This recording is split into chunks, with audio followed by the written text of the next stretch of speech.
Hello दोस्तों, कैसे हैं आप सब। उम्मीद करता हूँ कि सब मजे में होंगे। दोस्तों, आज हम बात करने वाले हैं भगोड़े विजय माल्या की। जी हाँ, एक ऐसा बिजनेसमैन जो कि अपने लाइफस्टाइल के लिए जाना जाता था, लेकिन आज उसकी किस्मत ऐसी डूबी है कि अपने देश हिंदुस्तान आने से वो डर रहा है, क्योंकि उसे डर है कि यहाँ आते ही लोग उसे जूते से मारेंगे। कहाँ कभी ये लड़कियों के साथ रंगरलियां मनाता था और कहाँ आज ये पुलिस के डर से अपने घर में दुबका पड़ा है। ये विजय माल्या भगोड़ा है, ये चोर है, ऐसा दुनिया कहती है, और ये किसी भी दिन सलाखों के अंदर होगा। दोस्तों, आज के हम अपने इस वीडियो में आपको विजय माल्या की पोल खोलने वाले हैं। इसके ऐसे ऐसे कांड का आज खुलासा करने वाला हूं जिसे जानकर और देखकर आपका दिमाग हिल जाएगा। दोस्तों, बस आप इस वीडियो को बिना स्किप किए अंत तक जरूर देखिएगा। Okay guys, let's start the video. Friends, अपने विलासितापूर्ण लाइफस्टाइल के लिए मशहूर यूबी ग्रुप के मालिक विजय माल्या का जितना नाम उनके बिजनेस स्टाइल के लिए है, उससे ज्यादा चर्चा उनकी पार्टियां और ग्लैमरस लाइफस्टाइल की होती है। किंगफिशर का slogan the king of good times वास्तव में उनकी जिंदगी से जुड़ा रहा है और विजय माल्या कभी भी अच्छे समय का मुहताज नहीं रहा। एशिया के सबसे स्टाइलिश सीईओ माने जाने वाले विजय माल्या आज दिवालिया होने के कगार पर माने जा रहे हैं। 2012 में फर्स्ट पोस्ट पत्रिका ने उन्हें इंडिया का सबसे खराब बिजनेसमैन माना, लेकिन इसके बावजूद किंगफिशर के लिए हर साल ग्लैमरस हॉट मॉडल्स की फोटो के साथ निकलने वाले कैलेंडर शूट में कहीं कोई कोताही नहीं की गई। उनकी ग्लैमरस खर्चीली पार्टियों पर कहीं कोई असर नहीं दिखता। 4 साल की उम्र में अपने पिता से पहली फेरारी कार पाने वाले विजय माल्या का विलासित भविष्य तभी दिख गया था, आज भी वो ज्यों का त्यों है। यूबी ग्रुप से जुड़ना। 1983 में अपने पिता वित्तल माल्या की मौत के बाद 28 साल की उम्र में पूरे यूबी ग्रुप का भार संभालने के बाद विजय माल्या ने उसे नई ऊंचाइयां दी। यूनाइटेड बेवरेजेस ग्रुप से जुड़ने के बाद विजय माल्या ने इसकी कई शाखाएं खोली। किंगफिशर की अल्कोहल बिजनेस को प्रमुखता देते हुए इसके साथ नॉन प्रॉफिटेबल किंगफिशर एयरलाइन खोली। हालांकि आज किंगफिशर एयरलाइन डूबने के कगार पर है। 2005 में स्थापित हुई इस एयरलाइन का लाइसेंस 2012 में रद्द कर दिया गया। कंपनी इसके कर्मचारियों को वेतन दे पाने में सक्षम नहीं थी और इस पर करोड़ों का कर्ज था, लेकिन किंगफिशर बेवरेजेस का बाजार पूरी तरह से स्थापित है। भारतीय बियर बाजार में इसकी 50% की भागीदारी है। इंटरनेशनल बाजार में भी यूबी ग्रुप की विंग कंपनी इसकी United spirit limited 145 million cases बेचकर विश्व की सबसे बड़ी स्पिरिट कंपनी है।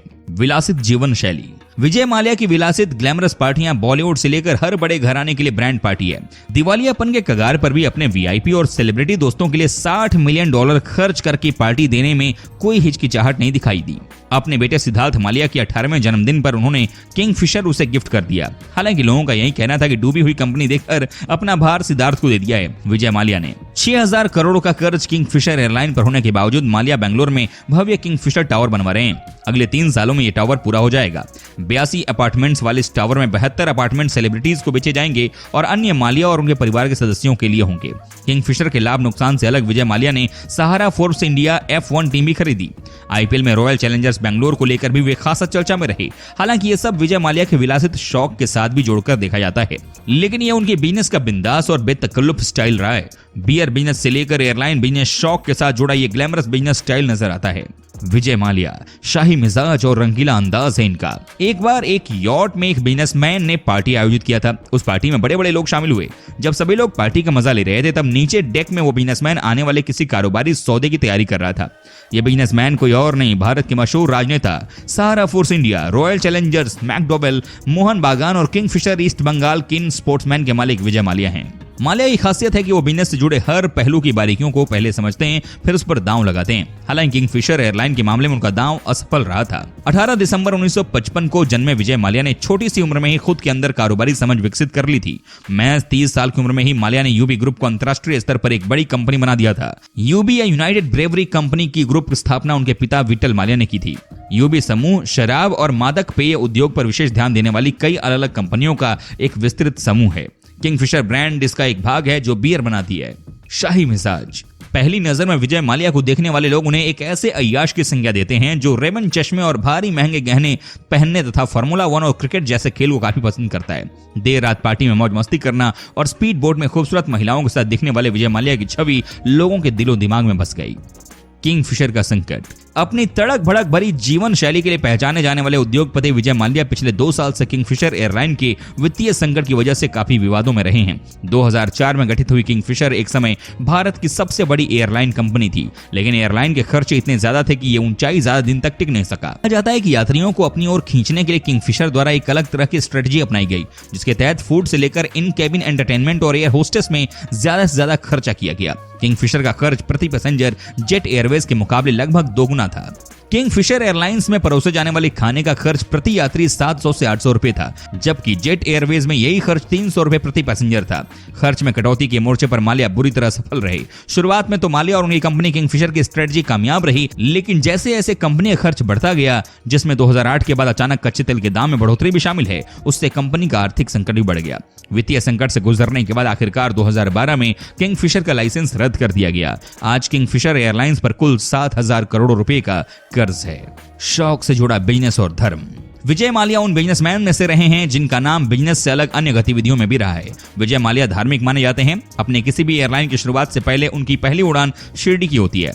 इसके अलावा विजय माल्या को ज्वेलरी का काफी शौक रहा है। एक बड़ा डायमंड ब्रेसलेट हमेशा उनके दाहिने हाथ में होता है। किसी भी नए काम की शुरुआत वो शुभ समय देखकर ही करते हैं।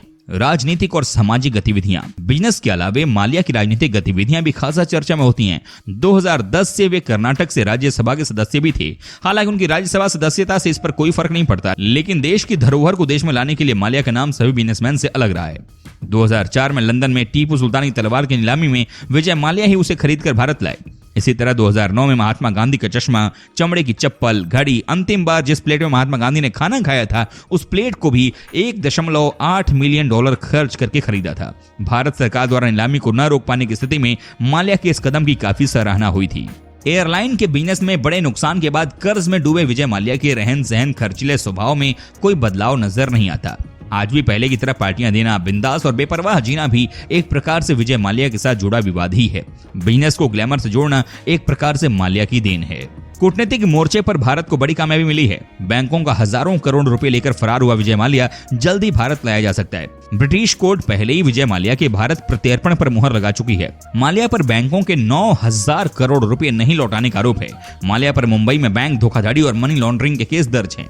नंबर 1, विजय माल्या ने बैंक से 9,000 करोड़ रुपए का कर्ज लिया। नंबर 2, बैंकों का कर्ज चुकाने के बदले माल्या विदेश भाग गया। नंबर 3, विजय माल्या के खिलाफ देश में जांच शुरू हुई। नंबर 4, विजय माल्या के खिलाफ गैर जमानती वारंट जारी। नंबर 5, विजय माल्या का भारतीय पासपोर्ट रद्द हुआ। नंबर 6, भारत ने ब्रिटेन से माल्या को सौंपने को कहा। नंबर 7, लंदन की वेस्टमिंस्टर कोर्ट में माल्या मामले पर सुनवाई हुई। नंबर 8, लंदन की कोर्ट ने माल्या के प्रत्यर्पण को मंजूरी दी। नंबर 9, ब्रिटेन के गृह सचिव के पास प्रत्यर्पण की फाइल पहुंची। नंबर 10, ब्रिटेन के गृह सचिव ने प्रत्यर्पण की फाइल पर मुहर लगाई। लंदन। भगोड़े भारतीय कारोबारी विजय माल्या को लंदन हाईकोर्ट ने दिवालिया घोषित कर दिया। इस फैसले के बाद भारतीय बैंक विजय माल्या की संपत्तियों पर आसानी से कब्जा कर सकेंगे। माल्या के खिलाफ भारतीय स्टेट बैंक के नेतृत्व में भारतीय बैंकों के एक संघ ने ब्रिटिश कोर्ट में याचिका दाखिल की थी। माल्या के पास अपील का एक मौका। इस याचिका में माल्या के किंगफिशर एयरलाइंस को दिए गए लोन की वसूली के लिए माल्या को दिवालिया घोषित करने की मांग की गई थी। माल्या के पास लंदन हाईकोर्ट के फैसले के खिलाफ अपील करने के लिए अभी एक मौका बाकी है। दोस्तों, इसमें कोई शक नहीं है कि माल्या बड़ा ही ठरकी किस्म का इंसान है। जी हाँ, ये बड़ा ही चालू इंसान है।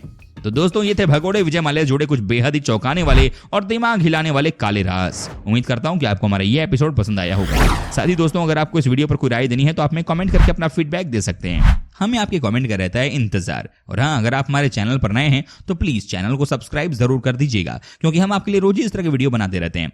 ओके दोस्तों, मिलते हैं नेक्स्ट वीडियो में। तब तक आप अपना और अपने दोस्तों का ख्याल रखिएगा।